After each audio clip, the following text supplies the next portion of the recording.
অনেক জোর আমার। এইবার শুরু হচ্ছে প্রতিযোগিতা। না, তবে তার আগে একটা বিশেষ ঘোষণা আছে। এই প্রতিযোগিতায় বিজয়ী গ্রামকে পুরস্কার দেওয়া হবে বিজয়া দশমীর দিন। আপনারা কিন্তু সবাই আসবেন সেদিন, কারণ আমরা একটা অভূতপূর্ব যাত্রাপালার আয়োজন করেছি। যাত্রা সম্রাট ধনঞ্জয়। বাবা বাবা বলতে হবে না বাবা, না বলেন এসব কথা এখন বলেন।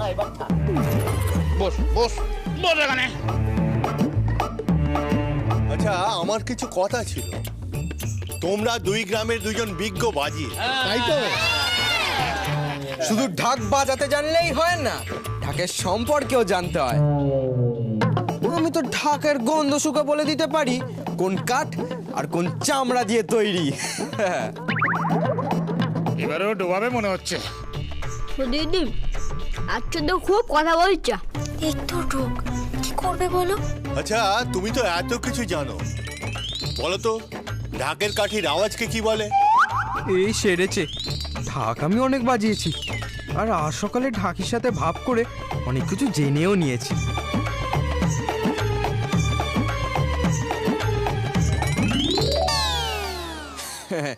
জানি জানি, ঢাকের কাঠির আওয়াজকে রগড় বলে। বাহ, এটা তো বোধহয় এই গ্রামের কেউ জানে না, কিন্তু তুমি জানো।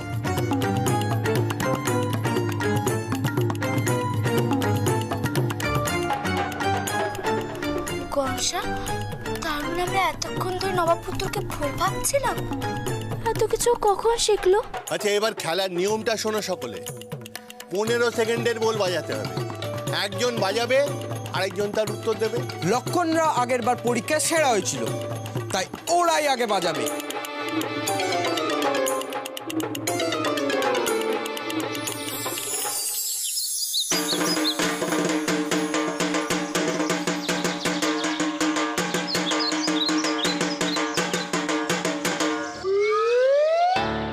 শঙ্কর এবার বাজা।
করছেন কি?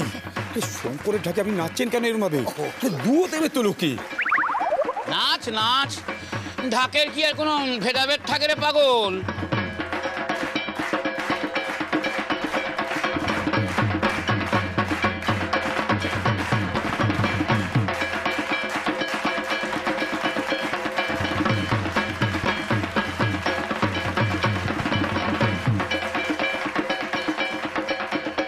ভাগ্যিস শুধু বুদ্ধিটা দিয়েছিল, শঙ্কর প্রায় মেরেই এনেছে, কাপ আমরাই জিতবো।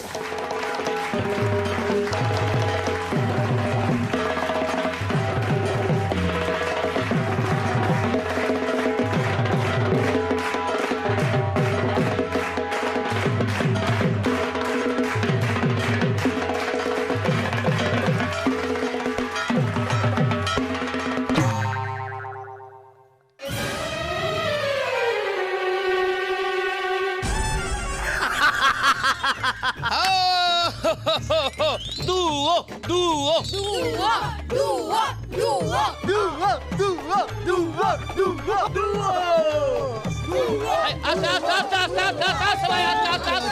আস্তে আস্তে। হ্যাঁ, এবারের বাদ্যি প্রতিযোগিতায় বিজয়ী হলো বেড়া চাপার শঙ্কর মুখুজ্জে।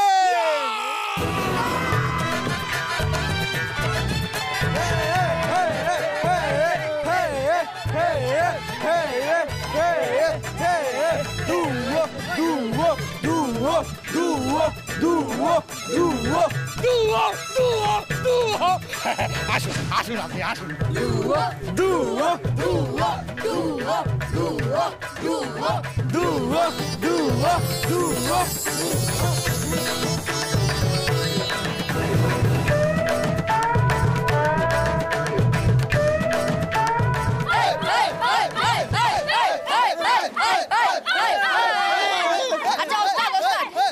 একটা ছড়া কিন্তু বাঁধতেই হবে, নাহলে কিন্তু এই বদলাটা সম্পূর্ণ হবে না। আমার পিছনে আয়, লক্ষণের আজ আমি নাম ভুলিয়ে ছাড়বো।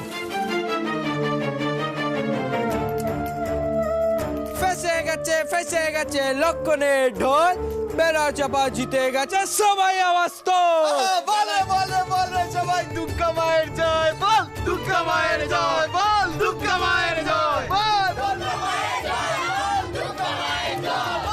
খেজুরডিহির মোড়লের তাই চোখে আসে জল। আরে চোখে আসে জল রে, চোখে আসে জল। মারের চোটে ঢোল ফেটেছে, নাক হয়েছে লাল। পরের বছর জিততে হলে শিখতে আসিস কাজ। শিখতে আসিস কাল, ওরে শিখতে আসিস কাল। এই এই এত বুকনি কিসের? এক ঢোল বাজিয়েই ভাবছিস তোরা জিতে যাবি? না না, শেখাতে পারবো না কি করে ঢোল ধরতে হয়। এই রাখ তোর ঢোল, রাখ তোর ঢোল, এখন তো প্রতিযোগিতাই শেষ হয়নি। আরে প্রদীপ জ্বালানোর প্রতিযোগিতা এখনো শেষ হয়নি। আমরা কাল জিতবই, তাহলে সমানে সমান হয়ে যাবে। ওই ঢাকের কাপ থাকবে তোমাদের গ্রামে, আর আমাদের গ্রামে চলে যাবে প্রদীপের কাপ। তারপর আমরা যখন কাল আসবো তখন ছড়া বানিয়েই নিয়ে আসবো।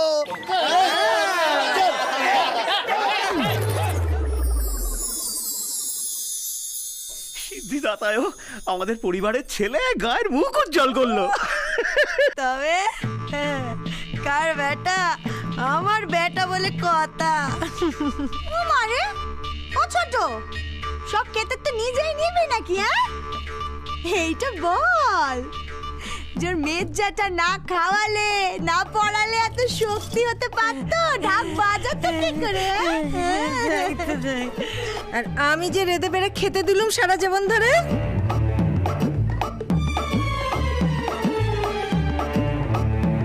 বুঝেছি বুঝেছি, শঙ্করের জয়ের জন্য তোমাদের সবার ভূমিকা খুব বড়। কিন্তু আমায় যদি জিজ্ঞেস করো তাহলে আমি বলবো যে একজনের জন্যই শঙ্কর জিতেছে। শুধু মায়ের ফুলটা মাথায় ঠেকিয়েছে বলেই আমাদের গ্রামের মান বাঁচল না। পুরুল খুড়ো, আমি তো শুধু আশীর্বাদের ফুল ছুঁয়েছি, এই কারণে নবাবপুত্র তো জেতেনি। নবাবপুত্র নিজের জোরে জিতেছে, এখানে আমার কিছুই নেই। দেখুন মোড়ল মশাই, আমাদের দেশের ছেলে শঙ্কর গ্রামের মান ফেরাতে অর্ধেক পথ পেরিয়েছে, বাকি আছে আরো অর্ধেক পথ। আমাদের সধু মা কাল যদি প্রতিযোগিতায় যেতে, তাহলে 2 কাপ যদি নিয়ে আসতে পারে না, তাহলে আমাদের পুরনো সম্মান সব ফিরে আসবে। আমি চেষ্টা করব বাবা। শুধুকে আমি কিছুতেই জিততে দেব না।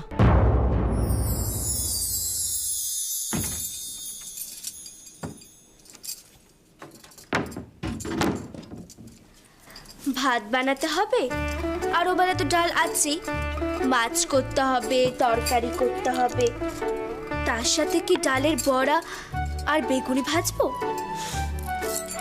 এমনিতে পুজো গণ্ডের দিনে সবারই ভালো মন্দ খেতে ইচ্ছে করে, কিন্তু ওই নবাব পুত্র ঠাকুর বাজি যেতে কোথায় গেল, এখনো কেন আসছে নে?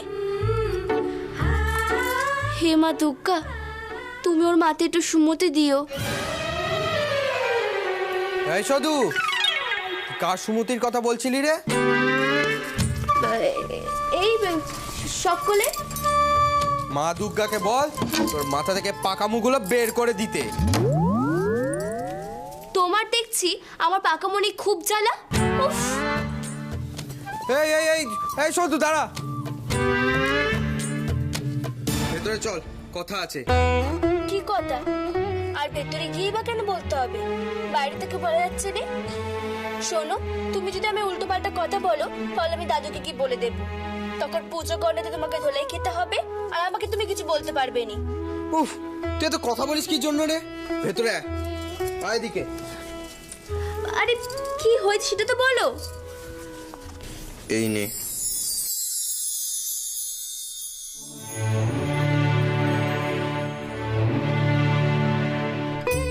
খোল এটা।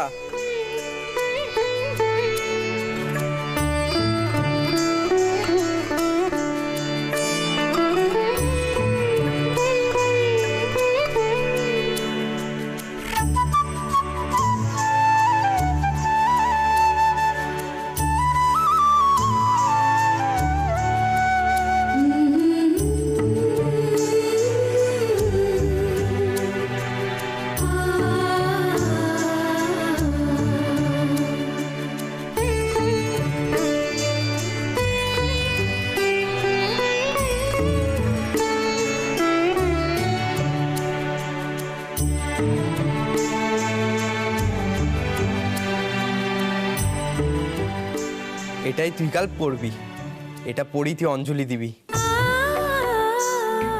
তোকে জন্য কাল পুরনো শাড়িতে না দেখি। কিন্তু এই শাড়ি তুমি কোথা থেকে পেলে? সেই জন্য তুই কি করবি? চুরি করে আনিনি যে অন্য লোক এসে তোকে ধরবে। এবার তো বলবি যে গাছ থেকে ফল পেড়ে খেতে পারে, সে তো চুরিও করতে পারে। আহ, গাছ থেকে ফল পেড়ে খাওয়া আর চুরি করা আলাদা জিনিস, সে আমি বুঝি। আমি এও জানি যে তুমি চুরি করোনি আর তুমি চুরি করতে পারবেও নি। কিন্তু এই শাড়িটা তুমি কোথা থেকে আনলে সেইটা তো বলো, নইলে কিন্তু আমি এই শাড়িটা পরতে পারবো না। তোর পছন্দ হয়েছে?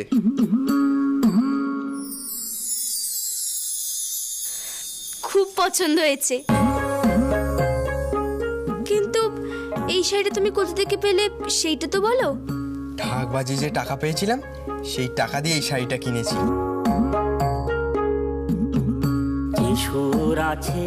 তুই পড়বি তো কালকে? আমার মনে বাজে যে তার প্রতিধ্বনি, সুরে সুর মিলিবে যবে এক তারে, বাজবে ধর সকল কোনি সকল কোনি। প্রাণের কথা মনের কথা তারের মাঝে বাজে গো, একটি তারে কত কথা বাজে গো।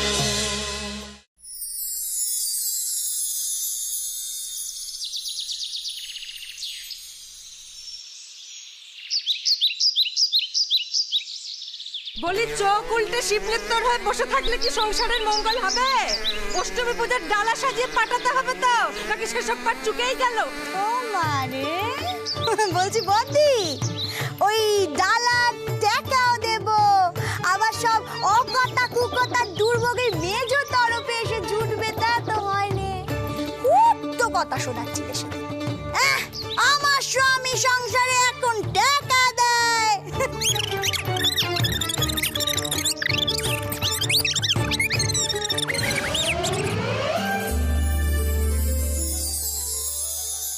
আচ্ছা শোনো, ডালা যদি দিতেই হয় তাহলে একটা কাজ করো, ওই গাছ থেকে নারকেল পড়েছে, সেই নারকেলটা ভালো করে ধুয়ে টুয়ে ছাড়িয়ে টাড়িয়ে নিয়ে যাও গেদে এসো। হ্যাঁ,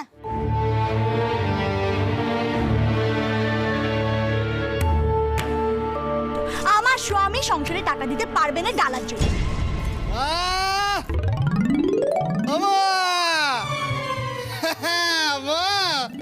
আরে মুকুজ্জ পরিবার থেকে অষ্টমী পুজোর ডালা পাঠাতে হবে তো। এই দেখো আমি ফল এনেছি, ফুল এনেছি। না না, ধরো ধরো ধরো, সুন্দর করে ডালা সাজাও। হ্যাঁ, আমরা সবাই মিলে অঞ্জলি দিতে যাবো তো। এসব কোথায় পেলি? তোকে টাকা দিল কে? আমি হলাম গিয়ে যাত্রা সম্রাট ধনঞ্জয় মুকুজ্জে।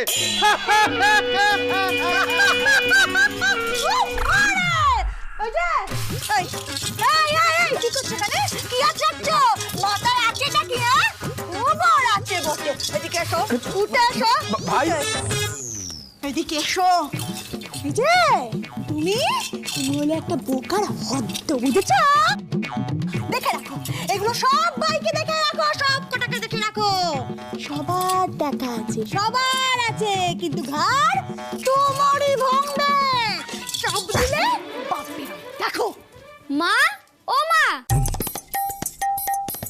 আজ সকালবেলা ঘুম থেকে উঠে খেতে পাচ্ছি না কেন? সকালবেলা কি কোন শুরু হয়ে গেল?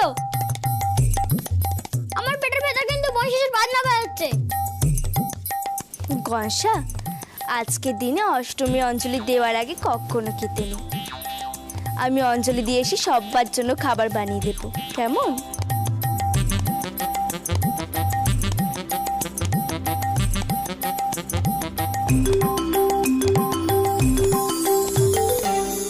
মারে শুধু শাড়িখানা তো খুব সুন্দর। হ্যাঁ, এ বাড়িতে এবারের পুজোর সব থেকে সেরা শাড়ি এটা। কে দিল? ওরে বাবা, এ তো খুব দামি শাড়ি গো বেচতি। তবে দেখতেও কি সুন্দর না? হ্যাঁ। এই শুধু তোর তলে তলে এত। এই মেয়ে, এদিকে ওঠ, আমাদেরকে টাকা বলছি। তোর কটা শাড়ি হয়েছে ঠিক করে বল তো, সত্যি কথা বল, কটা শাড়ি হয়েছে তোর? হ্যাঁ, আগের দিন দেখলাম বাবা তোকে একখানা নতুন শাড়ি দিল, আজ দেখছি একখানা নতুন শাড়ি পরে ঘুরছিস। কটা শাড়ি হয়েছে? বাবা সকলের চোখের সামনে তোকে একখানা শাড়ি দিলেন, আর আড়ালে বুঝি আরো একখানা দিয়েছেন। হ্যাঁ, এই শুধু বল না। তা যদি দিয়েই থাকেন, খ্যাতিটা কি? কেন এ শাড়িখানা আগে দেখলে এটাও কেড়ে নিতিস বুঝি? না মা, দাদা আমাকে একটাই শাড়ি দিয়েছে। একখানা শাড়ি দিয়েছেন? তাহলে এই নতুন শাড়িটা কোত্থেকে পেলি? কাল রাতে নবাবপুত্র ঢাক বাজিয়ে যে টাকা পেয়েছিল, সে টাকা দিয়ে আমাকে শাড়িখানা কিনে দিয়েছে।